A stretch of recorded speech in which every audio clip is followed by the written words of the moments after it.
I would definitely be the Basil Rathbone of rock and roll. And when we finally got that, we pretty much alienated every organization in America, and thought, let's take it one step further and bring illusion into it now. The most dangerous thing in the world was to give Alice Cooper money. Because we were making our own props, and we would find things backstage, and that would be the prop for the night. We actually had money now because School's Out did very well. And then all of a sudden, $1 Billion Babies was the #1 record, and we could afford the best guy in the business.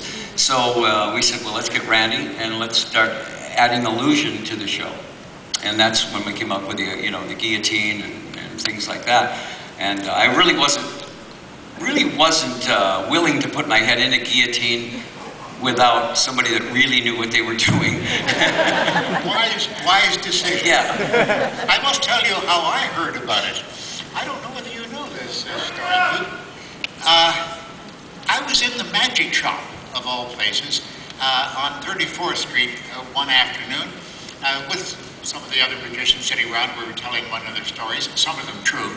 And the phone rang, and the proprietor picked up the phone, answered it, and then he put his hand over the phone. He said, a fellow connected with an Alice Cooper. I hadn't heard the name, frankly. I must admit I had, and he hadn't heard either.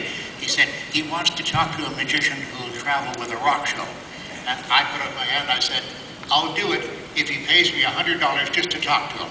And he went back to the phone, he said, he'll pay it.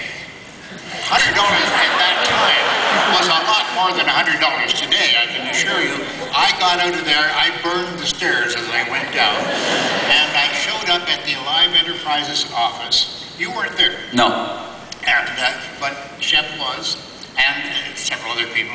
I think Joe Gannon might have been there. Joe Gannon, yeah. Yes. Yeah. And I noticed something about the decor. This is great. They had potted plants all over the place, all dead. This is Alive Enterprises, remember? And all the potted plants hadn't been watered, they were all dead. I thought that was a good touch, and I said, oh, these are my kind of people. Anyway, and they talked to me, and we made a deal, and I ended up working for the $1 Billion Baby show. Yeah, he was the perfect, I think the perfect foil for Alice. It was it was the first time anybody had seen this kind of a show anyways.